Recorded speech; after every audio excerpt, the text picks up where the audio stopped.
Okie doke. Well, hi everyone, and welcome to the Public Practice Accountants Club, a space for leaders and emerging leaders in the accounting space to come together and connect over the unique challenges and opportunities faced by our industry. Be at the forefront of transformation in the industry, make valuable connections, and hear some great conversations. And of course, the bonus is that you earn CPD points for tuning in. So our topic this morning is the roundup of our difficult conversations, part 3, this one all about navigating conflict with your business partner. And I know I've certainly been there. So first, I'll introduce myself for those who don't know me. Linda Steffens, business improvement coach, author and speaker. And I particularly love to talk about business of accounting, business advisory services, and leadership in public practice. So my amazing co-host Kylie Backer is here with me once again. Good morning, Kylie. Good morning, Linda. I feel like it has been a year since I saw you last, and it's literally been a month. I have packed so much in to the fall we've been away, and it's a little bit like work's been getting in my way of doing all the things I need to do, which I had a reflection on that this morning, and I thought, this is why we talk about all these things, right? So that it gets set up and the cogs don't stop turning while I'm off gallivanting and trying to finally move my new home. Yes. So there's been plenty of life going on for you, hasn't there? Plenty of life. For those of you who don't know me, I'm Kylie Backer. I have a public practice accounting firm here on the Gold Coast. There's about 10 staff at the moment. I've got a couple of people on mat leave, which always makes for some fun games. And we do all of the things. So my favourite part to play in is obviously hand-holding, which is the way that we offer our advisory services. We tell clients we'll hold their hands as tightly or as loosely as they desire, and it changes and we review it as they progress in their business journey. So that's a little bit about me. I also have a little bit to add to today's conversation about conflict with business partners. It's a funny thing, and I was reflecting on it this morning because it makes my journey sound a bit awful, but I have been in the game for more than 20 years, and I have exited out of 3 business partnerships. 2 of them were one, really. We just did it progressively. That's been the way. And it's not uncommon in the industry, really. No, look, I don't think that's good, bad, or any of those things. It just is what it is, isn't it? And, I've certainly... I dodged one business partnership and I exited another, and I was the practice manager of a large firm that went through a partnership dissolution as well. So I've certainly been around the traps with partnership dissolutions. It's just the nature of the game, and I think a lot of the things that we'll talk about today, will become very apparent to a lot of our listeners, I think, Kylie. So, very topical. Let's get into it, huh? Let's get stuck into it. Are we going to talk about the good things about business partnership first?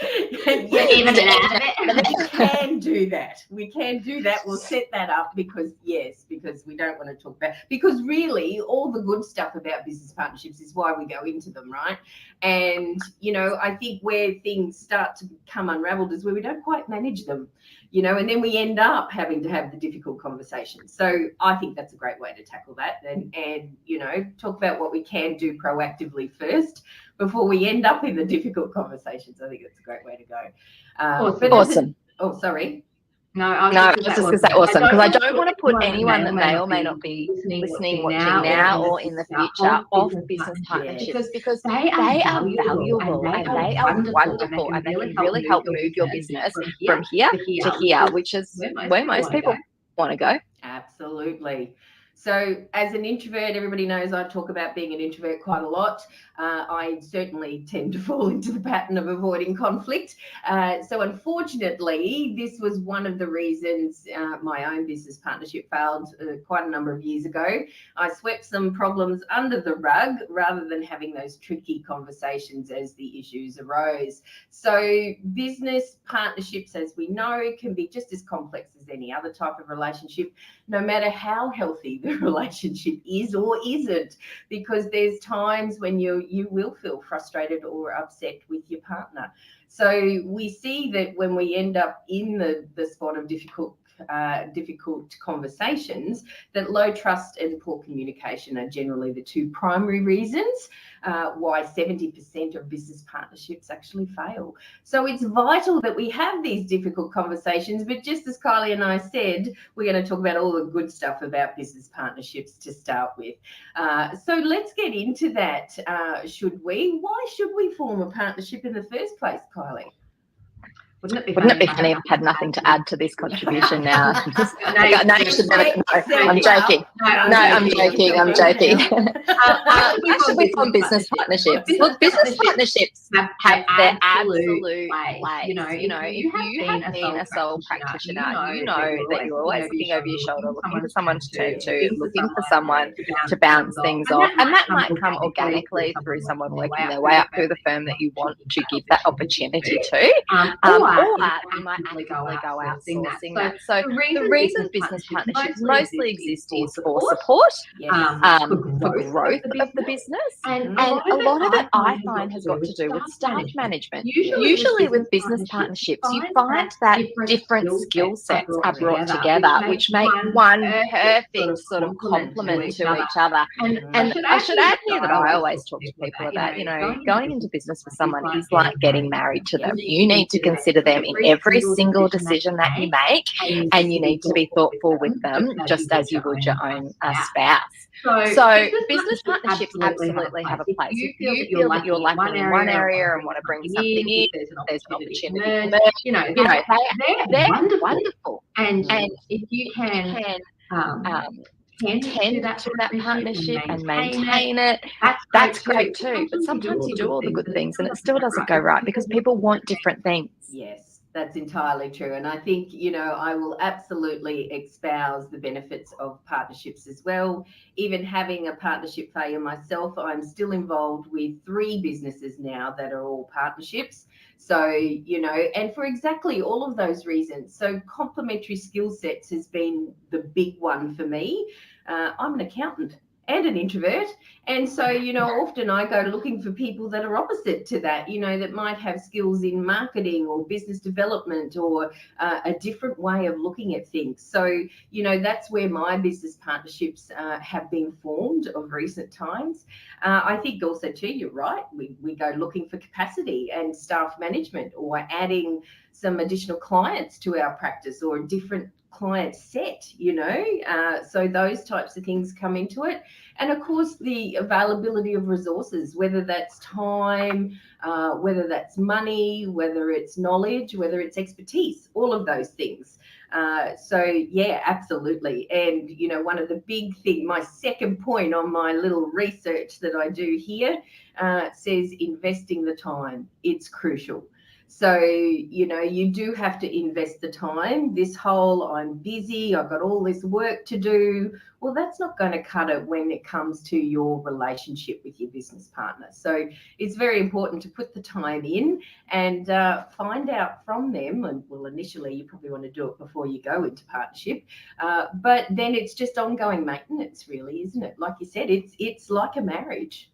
It is like a marriage, and it's really important that you set the roles and expectations of each business partner out from the get-go, because otherwise you're not setting yourself up for success. And if you've been on these before, you hear me talk about success all the time. So when you're in a business partnership, you must have the common goal, and that common goal must be about the business. And then I think each person should have their roles, responsibilities, and really clear expectations of how they're going to work within the firm, but also with each other. And that is the foundation of a really good business partnership. Yes. And I think one of the key tools or key structures that you can use, call it what you want, a partners meeting, a board meeting, whatever you want to call it, even though you might be off doing different things and working away and it's only a small firm and there's only 2 partners, every single month you should be having a partners meeting or a board meeting where you discuss the types of things at the level the partners need to discuss them. None of this Yes. sweeping that under the carpet. I don't have time, because if you're not meeting on a regular basis, then you're certainly going to end up in this difficult conversations area. And the other thing I think that people fall into the trap of in those partners meetings or business meetings or board meetings is talking about nitty-gritties and client issues. You're not there to talk about your clients. You could talk about your workflow process. It might be the opportunity to talk about staff, although if you're waiting once a month, it's probably not the worst. No, you need to be looking at how the last month has aligned to your strategic goals. And those goals are the ones that you're both working towards, no matter what your own responsibilities are. And that's where people go wrong as well, in my opinion, and I'm guilty of it as well, despite the best intentions. It's really easy to get in a room and only talk about good stuff. It's really easy to get in a room and go around issues. It's really, especially if you think that the other person, you're not on the same page. It's really easy for those meetings to be a waste of time, to be really blunt about it. And it's so important that everyone is on the same page where necessary. Yes.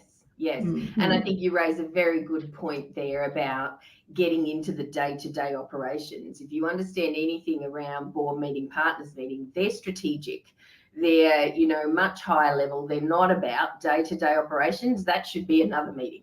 So, that's somewhere else you discuss that, because, and unfortunately or fortunately, I suppose it's fortunately because it makes us very good at what we do, we're highly detailed and very likely to get operational. It's very easy for us to get operational. And when we're time poor and the only time perhaps that we're talking to our business partner is this meeting, then you can see that slippery slope of just getting into operational stuff every single month. And that's what happens. So very, very important that you keep a strategic planning type focus, even if it's just for half of the meeting, but make sure that somebody sticks to that. And, it harks back to everything we've talked about over the, is it almost 2 years? It must almost be 2 years. Planning, structure, strategy. It's making sure you support yourself and set yourselves up for success. Another little tip there too would be, if you're likely to get into those operational things, have a third party come in and chair the meeting for you. That could be another associate or somebody, or a coach or somebody like that. There's plenty of people around that can help you do that. But that just keeps the meeting real, I think. And maybe you do that for a couple of months until you get the gist of it and understand what's happening. And then you could go and facilitate it yourself. But yeah, that's some ideas from my perspective anyway. I think that they're all excellent ideas, because a lot of time we need to realise people go into business and they bring their sole practitioner firms in, or you might have a little firm and you're replacing a business partner, and they might be audit in or something that each partner does not really understand how the other one works. You need to really be considering the transparency of information share there. Don't just assume, they've got access to it, they're looking. I think it's important to also, if you've got that style of business where there's not a lot of overlap from a revenue point of view, you are preparing reports and sharing them before that meeting, or sharing them separately, so that everyone has an opportunity to read and review. And the reason that I say that is because in a business partnership, it tends to become friendly. People know each other well, and there's a lot of mutual trust. But everybody's perception of things is different, and if we're not clearly outlining some KPIs and strategic direction, things can go south pretty quickly if you get told, everything's going fine, and their version of fine is 3% profit, and your version of fine is minimum 10. So that's where we can get some disgruntledness. So I think having definitely a regular meeting, definitely having strategic goals, definitely having own expectation and roles, and really reviewing that on at least a monthly basis is super important. Yes, absolutely. And I think let's talk about, because often we see in the accountancy industry, is where we may bring in a senior team member as a partner. And so there would be what feels like this power shift, or, this sort of a little bit of an adjustment. So that person may be coming in and thinking, oh no, I need to respect the current owner of the business and who leads the way and all of this. Now, that can be some interesting dynamics to navigate, right? It can. And look, I'll share openly, that's exactly my experience. I have nothing bad to say about that experience. And I'm super glad that we went on it, because I brought that person on as a partner because they deserved it. They had worked so hard. They had helped me build the business to what it was at that time, and they just really deserved that opportunity. The problem that we had, in my opinion, and my perception of the opinion, is we just wanted different things. We had different setup in our personal lives that allow us to do these things. Neither better or worse than the others, just different. And I'll share a little bit about myself. I met my husband before I actually started working in accounting. That's how old I am. And he knew me before I started working. And then when I did work really long hours in those building years, he got that. He understood that because he was there the whole time, because we were children when we met. Not everyone has that. So I've seen so many people where, and it's same with men and women, it's not discriminatory. They're single, or they're sort of whatever the situation, and then suddenly they meet this person and they start having a family, and external commitments get in the way, and it changes their capacity at work. That's not a bad thing. How wonderful for them that's happening personally. But how does it fit with their role and expectation beyond the office? So there's all these things that can go wrong that we sort of need. If I had my time again, I would plan for this. So what if this happened? What if that happened? What if, I know you're telling me that you feel this way, you're going to do it this way, but what if when you get along that track, you don't feel like that anymore? I worked through my children, so I've got 2 kids, and I was back in the office within the same week, not on a full-time capacity, but pretty regularly. We were fortunate. My husband stayed at home. He'd just bring the kids in, for pizza or whatever, and that's how we sorted it. But not everyone has that opportunity. Not everybody wants to do that. And by no means, please do not use me as a measuring stick. I'm not a great example, and I openly tell people that. It was just where the business was and my personal choices at that time. I think if you go into any type of partnership thinking that we've signed, sealed, and delivered this, and we can write it into the stone tablet that it will never change again, is not life, is not real. And so to keep revisiting, where are we at? Do we still want the same things? Is this working for us personally? Is a very good thing to be doing. Now, a little bit about the partnership that I was involved in. I was a practice manager at the time, and there were 2 senior partners, and they were the most complementary skill sets you could ever see. They were brilliant together, and they had built a very successful, very, very successful accounting practice. But what we saw transpire after that was there was these changes. They were looking at retirement and at different times for them. And so we often see this too. You've just given the story about children and family and perhaps bringing spouses on and things like that. Well, this happened with the change in life and age. And yes, to be honest, I just think they lost sight of why they came together in the first place and how complementary they were together.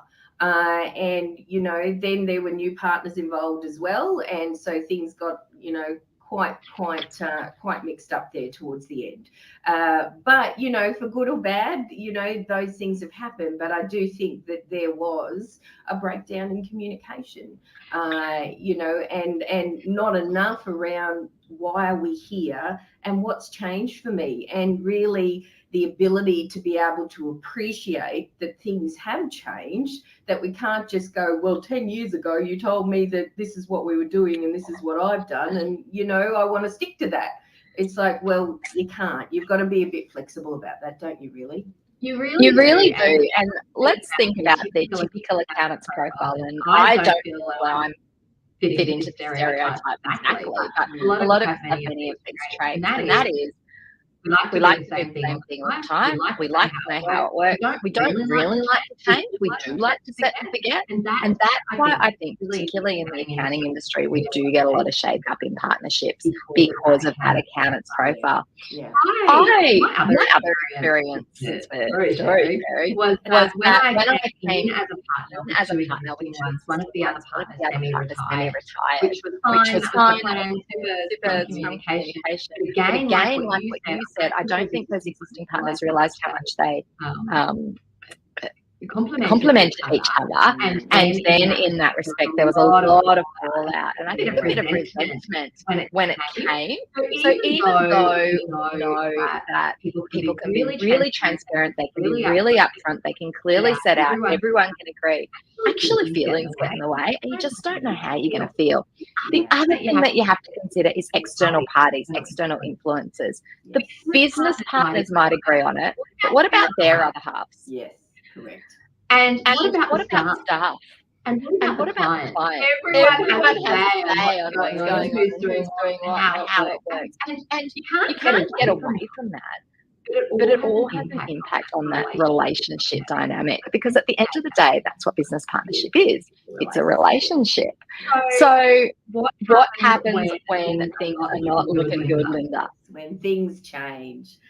So I think that's the thing, it's really for, regardless of how good your relationship is, and perhaps you're having these meetings and they're quite structured, look, there can always be conversations that need to be had or navigated that feel difficult to us.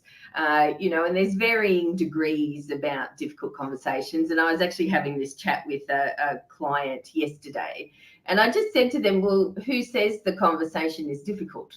And they sort of looked at me a bit funny and went, well, I guess I do. And that's exactly right. The thing is, we determine that they're difficult in the first place. So it's our perception. So if we just say there's something different, well, perhaps that helps us to have the conversation. So perception comes into it as well. But it will feel, by our very nature, there are some things that we feel like, might be hurtful, might be difficult to talk about. And I think, again, planning comes into this. We're very information-driven people. So when we've got the information that we need, we are very, very good at doing what we do. But we often can jump in a bit too quick without information, and then that's when things get a bit wobbly and feel a bit difficult. So asking questions, I think, is always an important tactic first, that you don't just go in with this one set mindset around what's going to happen, or this one set idea, or I have to get this off my chest. I think you can always go in with curiosity, with kindness, with all of these things, and just have a conversation. So they don't have to be difficult. They can just be a conversation, even though they might make you feel your heart go a bit fluttery or your tummy feel a bit funny. But, you definitely will see these things crop up with change of circumstances, transitioning work cycles in life, or, different things happening, because life seems there's plenty of curly whirlies to get around. And perhaps even where there has been some unclear communication along the way, or, in some situations, I have seen conversations need to happen where even those expectations were set and they're not happening. Absolutely. Absolutely. And I think that's where conflict management is really important there. And I love what you've said there about having a different conversation, not a difficult conversation. I think that's where a really good agenda should be used. And I completely agree with setting these meetings and not setting an agenda. There should be standing items on that agenda. And, I come from a governance background, so I know you want to have strategic goals and missions at the top of that agenda every single time. Every decision you make, every conversation that you have is drawn back to there, because that's where you're heading, and that's what you've agreed on is the same guiding principles. So what do we do, Linda? I'm putting you on the spot here, when someone wants to carpet sweep. They don't want to have those discussions. Well, they're not ready to have those discussions because we've all got different personalities. And you admitted that, maybe you were guilty of this in your business partnership. What do we do when that happens? To a Because to a degree, degree, it makes the other party a little bit blindsided when it all does eventually erupt. So I think with any change for the personalities that we often see in the accounting industry, the two magic ingredients to manage change or anything that's difficult like this is time and information. So I've already talked about information. So it's outline information. Like you said before, it's not too dissimilar about if we've got reports that we need to review in the meeting, then they should be out 48 hours before the meeting, not 5 minutes before the meeting or at the start of the meeting, because that's not fair to everybody. And that's not showing respect to Yes. So I think respect's the first thing. And, obviously a lot of information. Why do we need to get together? What are the points that we'd like to talk about? And in a curious way, curious questioning way, it's let's just talk about this thing. You don't necessarily have to say that it's bothering you. It's just something that you feel like for the benefit of our business, we need to talk about. Good. So time and information. So make sure that's done, a week before the meeting, or really, you shouldn't ignore anything. So whenever you feel like this pops up, do it then. And just say, look, next time we get together, could we talk about this? And if the person ignores that or doesn't want to do it, try it again a month later. I think it's just, respect everybody else's space and how they're going to deal with it. Yeah. And that comes down to having a little bit of understanding about the differing personalities. So this is where I'll dig in. Linda, you love to talk about personality traits and different personalities and and I'm quite interested, although not passionate as you are. But I think this is where it takes place. Really, we go into business partnerships far quicker than we choose our marriage, right? However, it's a similar relationship, like I said at the beginning. And I think it's super important to really understand the personality traits of the other party so that you can also understand how that plays into decision making, conflict resolution, all of those sorts of things as well. Because information is power, and we really want to know if you're bringing something to the table that's a bit of a bombshell. Hey, I've changed this, or I want to do this, or I want to start working 4 days, or I want to change the time, or I want out of work, whatever it is. Or you feel like it's not right here. It seems right, and they're saying all the right things, but I've known this person for a very long time and something's not right. It's really good to know that personality. Yes, it absolutely is. And I'm a huge, huge proponent of your own personal growth and understanding who you are. And, I think in the accounting industry, that's something that we've perhaps not put quite enough focus on, our own personal growth, because we see some of these similar issues pop up with people management, with team management, with our staff, with difficult conversations with clients, difficult conversations with team, and I think that's partly one area that we've not looked closely at is these different personality types, these different communication styles. Now there's oh my goodness, there's a plethora of stuff out there. It's like sometimes you just don't know where to look or where to start. So that would be somewhere where you get some help around that.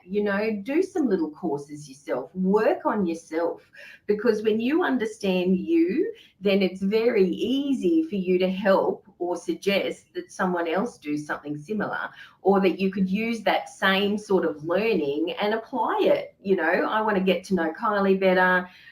Let's see if she'll do this personality test for me. And, we're great at analysing things. That's going to give us more information again, something to sort of look at and go, we need some help. And I think where you've got these different personalities, if you've tried that, there's plenty of people out there that facilitate around this stuff. They have great mediation skills. They have great just facilitating skills, and can absolutely help with these, because everyone has a different conversation, the way they have conversations, the way they want to deal with things. But personal growth, I think you've got to look to yourself first. I think that's the most important thing.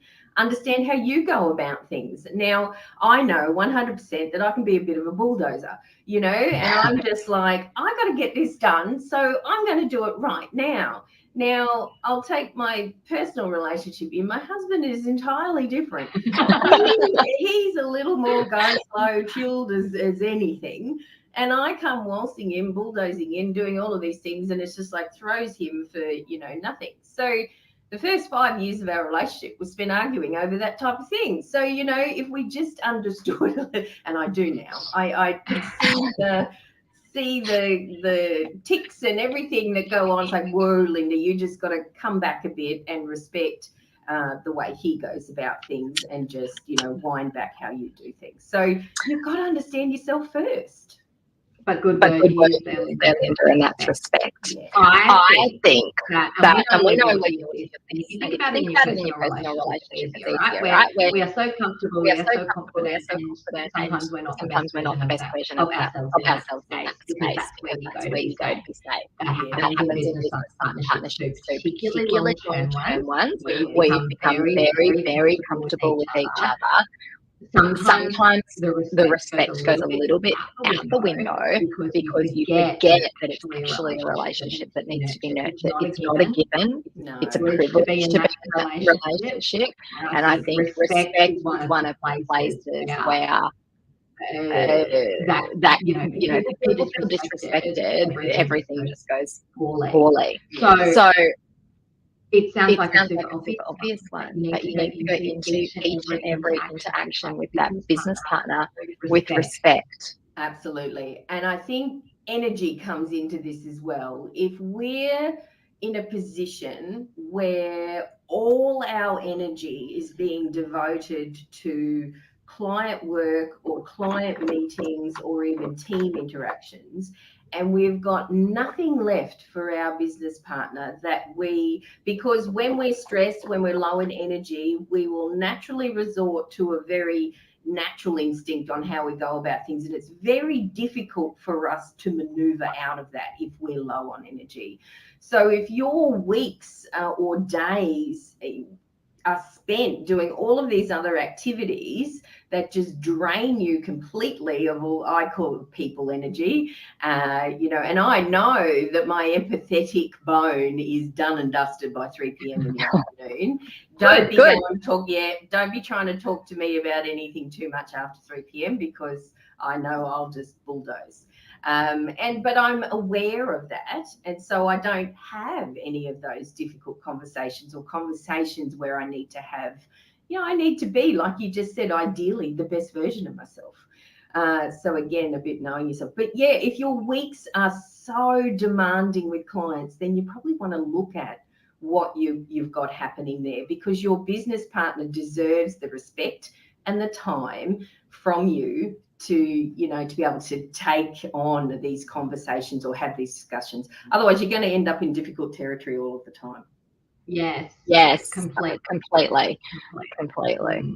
So where do we go from here, Linda? I want to make sure we're covering all the topics before we run out of time today. So what else have you got written down on your great paper? Yes.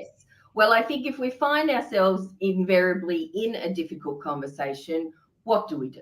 Okay, so I've got a number of rules that I just listed out. Yes, so rule number 1, first, don't ignore them. And we've been talking about that. And so, you know, when it comes up, definitely give some information to the other parties involved. I think that's the good thing, because if we ignore them, that's just going to perpetuate the discomfort and completely erode away any type of good faith that has been there in the relationship anyway. The other thing too is that perceived conflict. Why does it have to be a difficult conversation? That's just in your head. It's a conversation. And I like that. Swap out the D word. Let's use a different conversation instead of a difficult conversation. I love that one, Kylie. That's awesome. And I think too, one of those things is to actually lean into that tension. So acknowledge it.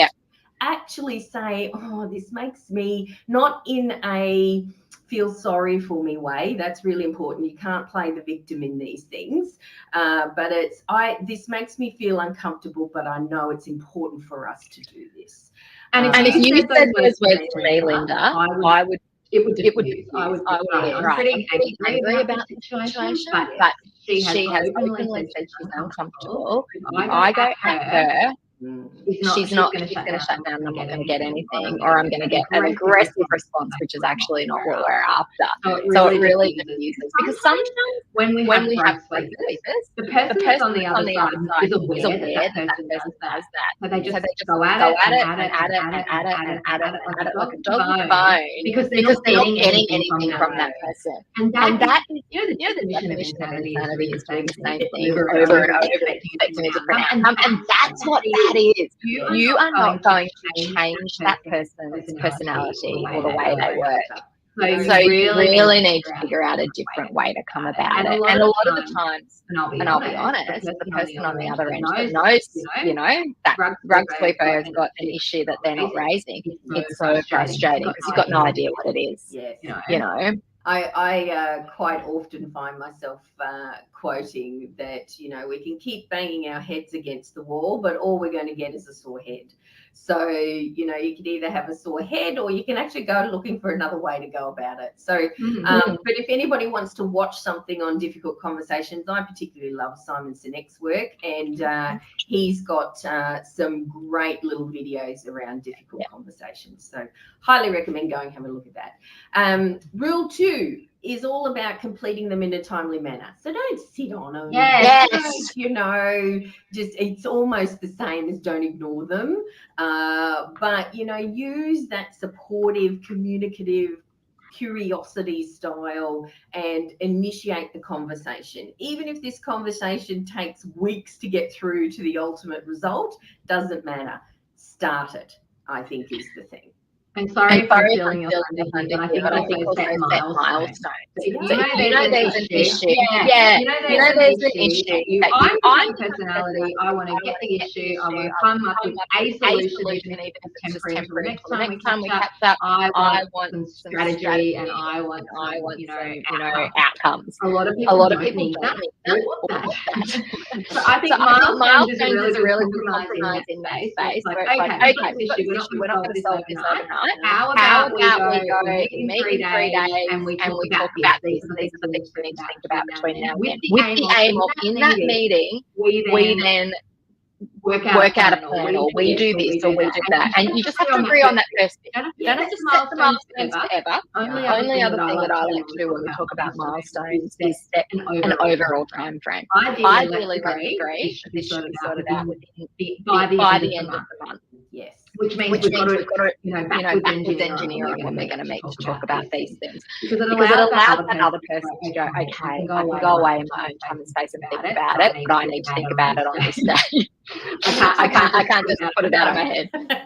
And, accountants love a good backwards engineer, right? We're very good at that.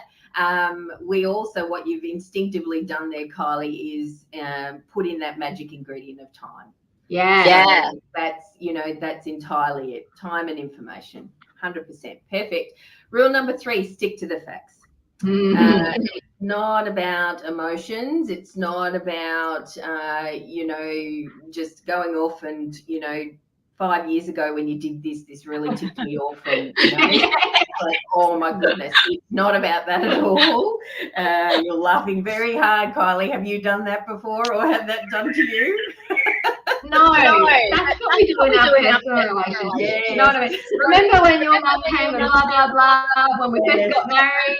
Like you can't do that in business relationships. You just can't. And that's what happens, Remember when that staff member told me you did this or this or you said this? You can't. Like you have to really be more respectful than that in a relationship. And I think lead to our strengths again there. Jot down some dot points around it to help you stick to the facts. Set yourself up for success, because next thing you can end up down this rabbit hole of emotions and saying things that you really didn't need to say. Stick to the facts. And rule number 4, practice and prepare. So sometimes just telling the chair how you feel or going through the dot points, you know, can actually help you verbalize and articulate. I know as an introvert that I have a real trouble verbalizing and articulating what I mean, particularly if I'm put on the spot or I haven't tried it, you know, beforehand. So I never go into any type of speaking arrangement or you know, any type of public speaking without preparing and have said the words out loud at least once. Because who knows what's going to come out of my mouth, goodness gracious. Or I get that whole, what I call attack of the crickets, and I've got nothing. My mind goes blank, and then that's even worse. So set yourself up for success, practice and prepare within reason, of course, but I think play to our strengths with that. Yeah, I agree. Just occurs to me as well that, talking about respect, the other thing that I think goes wrong is when one of the partners talks about it with everybody else, like their other business partner. If you're in a close environment, sometimes that business partner chooses to talk about it with staff. Now, thankfully for me, that has never happened. But I have seen that happen in many of my accounting friends' business dissolutions, and it's not pretty, it's not cool, it's not fair, and it creates more problems. Then the staff get unrest, or the clients, you know, have a bit of discomfort, and they know something's going on, so they're waiting for an outcome. Please be respectful in that space. Yes, and I think too, you know, if you do have the type of office where it is a little more open plan or it's quite obvious something's going on, then take the conversations outside the office. Go out for lunch, you know, go out. Yes. Go to somewhere that is a neutral environment. You know, because that will make everybody feel a little more respected and acknowledged around what we're doing here. I think it also adds a bit of seriousness to it. You know, it's like, oh, we better go outside and have this conversation. So, you know, I think that's just a good thing. Don't get so stuck in our ways again. It's like, no, just come into my office and we'll chat about it. Like, you know, people can clearly see that there's stuff going down, right? Yeah, they can. Yeah. And last one, rule number 5, try to stay calm. Don't be aggressive. That's not going to help anybody. So, you know, all of the points before that will help you do that. But, you know, any type of aggression is not going to get anyone anywhere. So, yeah, they were my 5 rules for difficult conversations, Kylie. I love that. I'm going to add one more. Okay. And that is accept that things can change. Accept that things can change. We all have lives outside of our practices, I hope. And those lives are far more important. You know, we live to work or do we work to live? And everybody is on a different time frame. And sometimes I'll admit I'd work to work, you know, and I love it. But that's me. Everyone's me. But that's not where I'm at right now in my journey. So I think you have to accept that things can change. We're all completely different people. We've all got our own things going on, thankfully, luckily. And it could have nothing to do with you. So sometimes you need to take it more personally than you do, and sometimes you need to take it far less personally because things change. Well, and I think the thing is we've never, you know, it's that concept of walking a mile in somebody else's shoes, isn't it? We have no idea what's happening in somebody's life, you know, and business partners, we may share some of that. But ideally, it would be great if we do. But, you know, sometimes there's stuff that's going on that we're just not aware of. So, you know, that curious side of things is, I see this happening. Is there something that's, you know, affecting because you don't normally do this, or out of the ordinary, what's happening, you know, and actually ask, you know, it's just, again, it's just showing respect, and it's not all about you, you know, this is a classic relationship people management thing. So yeah, great conversation, Kylie. Anything else you want to add before we sign off?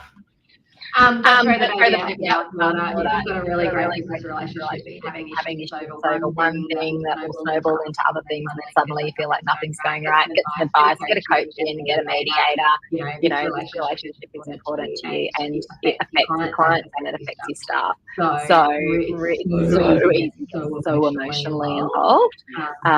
Pull yourself back, really take a deep breath. call time out on meetings, just be really smart about it. And it's really hard because it's an emotional situation. Absolutely. And I'll too add to that. I love business and I love business partnerships because they can just bring so much and help you do things that you could never do on your own. There's no way. And so I think respect them. And even though I've been burned as well, and I've seen some pretty awful situations, that has not stopped me going back into partnership. So, I think you've just got to do your research. Set yourself up for success, set your business partner up for success, and you'll be fine. So hopefully you don't end up in too many of these different conversations rather than difficult. So we have a bit of an announcement to make, and that's that the Public Practice Accountants Club is coming to an end. So this is actually our last room. Goodness gracious, hasn't it been a ride, Kylie? Yeah, a lot of early mornings. I remember when we were doing these. My goodness, that really started to knock me around. Yes, that was a big deal back at the start, weekly, and then we went monthly, and that became a little bit easier. But how many do you have in the vault, Linda? Oh, well, I think we're up to 50 something now. So there's over on my YouTube channel, they're all there for anybody to want to dial into and listen to. There is so many amazing practice management topics that are there. And of course, if you're on Clubhouse, they're all in the replays in the Public Practice Accountants Club as well. So that content is not going anywhere, and it's very valuable and, there for anybody to look at. But I'm going off and taking a little turn in what I'm doing professionally. So a lot of you may know that I am involved with advisory and have a business that involves a partnership, funnily enough, that trains in advisory conversations. So that's still 100%. I'm still involved with the accounting industry over there. But personally, I'm moving into the SME space, into business improvement coaching or outsourcing advisory. So that's what I do. I don't practice anymore. So if there are any accountants out there that would like to outsource advisory or they're finding clients that perhaps need a little bit more than they can do, I'm very up for that because I love working with accountants clients. And, that's a great thing for me. I absolutely adore that. It's back to helping small businesses. I never stopped really. And that's where I'm heading. So the Public Practice Accountants Club, unfortunately, I'm not a part of that. But who knows where you'll see Kylie and I pop up next. I think it's just been an absolute blessing having you along, Kylie. You've been the most amazing co-host. And I think we've had some very valuable conversations. And I know our friendship will continue as well. Absolutely. Thank you so much. No, thank you, Linda. And I'm so proud of you. I think this turn for you is going to be so fruitful. You've opened up the opportunity to share the amazing wisdom and knowledge that you've got. And definitely I'll see you. They don't put the us together, but I'll see you. And I can't wait to see what this brings. I think we started this with it was your brainchild, and we started this so that it would complement that work we were doing with accountants, and it sure has. I've had lots of people reach out to me, and I think it's been very valuable. But except that change happens, and change happens. We've got so much info. Anyone is of course welcome to reach out to either of us at any time. But good luck with your new adventure. I'm really pleased with you because I think accountants getting all of the stuff, maybe not in a place to share it with their SME clients. So you can go direct without any break to that accountant and their client relationship as well. 100%. I don't want to do any of that. That's all your gig, guys. That's I'm not going anywhere near that ever again. Happy to help where I can. And of course, everybody knows I've been an accountant. I've been there. I get it. I think that I very easily won't step on toes or get in the way of your relationship with clients. I'll only enhance it. Who knows? And who knows? Yes, who knows? But thank you, Kylie. As I said, it's been amazing. Signing off for the last time. Thank you. And thank you everyone who has listened and tuned in and contacted us. You've been amazing too. So thanks everybody. Have a great day, week, month. and we hope to see you somewhere around the world. Who knows where we'll be, and we'll talk to you all soon. Thank you and bye.